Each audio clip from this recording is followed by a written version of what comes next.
right, let's try and get an expert perspective on what really is happening now between India and Canada. Joining me now is Michael Rubin. He's a senior fellow of the American Enterprise Institute, AEI, and joining me from Washington, D.C. I appreciate you joining us this morning. Thank you so much, Michael.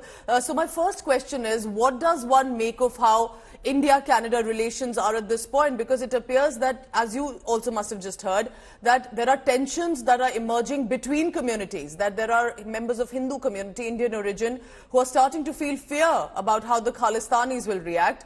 Do you think Justin Trudeau has not been able to curtail the situation, instead is escalating this? Honestly, my assessment of Justin Trudeau is that he's superficial, he's cynical, he opened a can of worms without fully understanding what was going to happen when he did this. I don't think his motivations were pure. Now he's trying to cover up the situation, which it's just a tragedy on all sides. My only advice for the Americans is don't let Justin Trudeau drag us down, that we need to stand firm because the evidence simply is not there for what Justin Trudeau asserted. That's the whole point. You know, when you speak in the parliament, everyone was hopeful that you have evidence. There's no evidence that has been put forth to be naming a country and a friendly nation. At least that's what India had thought. Now, for now, America has decided to side with India, or at least not really go in and take into the claims that were made by Justin Trudeau. But America and Canada are also allies. How do you think American government or Biden government is likely to respond? The world is watching this right now.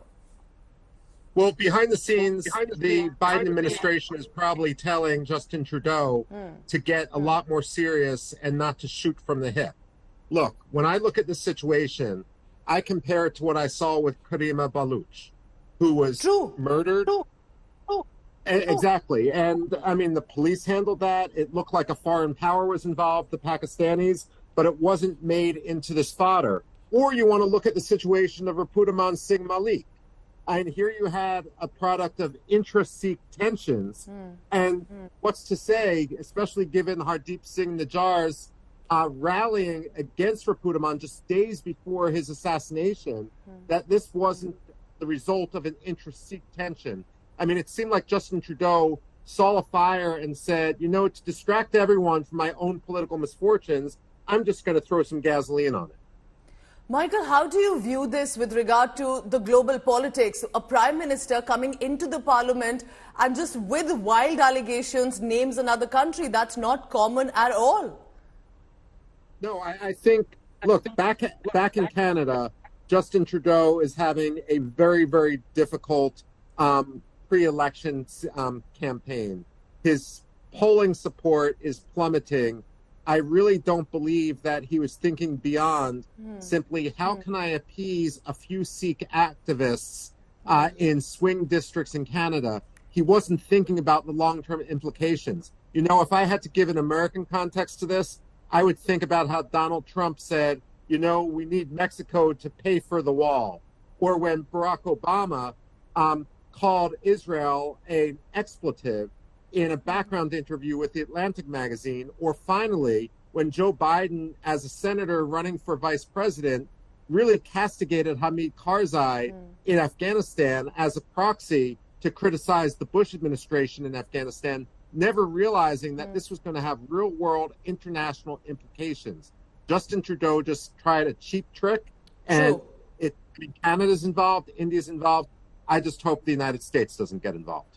You know, and as we conclude, just one final point, and that's the point about America here. When you say America shouldn't get involved, do you think it's also because America at this point should ensure that its growing friendship with India, with the Indian government, must prevail, that it shouldn't really be getting involved in something that doesn't concern? And it's about extremism. These are not even activists. These are serious charges of terrorism, extremism against Nijjar that had prevailed. Well, let me put it this way. You're absolutely right. I mean, the United States should side with India. I've seen no reason why we shouldn't. India is the force for the future. It's a democracy. We can't let the cheap antics of Justin Trudeau get in the way. But when Hardeep Singh Nijjar, when the Canadians say, you know, this was just a Sikh activist, he was a plumber who was a Sikh activist on the side. That's like saying Osama bin Laden was a construction engineer who had a bit of an interest in aviation. I mean, this is just absolutely dangerous on the part of the Canadians. it behooves the United States to stand with India. This really is a test of our partnership, which is growing for the last 20 years. Honestly, the strength of U.S.-Indian relations is it's bipartisan. I don't think it's going to become a political football in the United States. Justin Trudeau should be ashamed of himself. Well, very strong points made there by you, Michael, and I appreciate it, saying as it is, and I hope the Biden administration is listening to it and does not fall for the antics of Canadian Prime Minister Justin Trudeau. I appreciate you joining us here on India Today Television. Michael Rubin, thank you very much.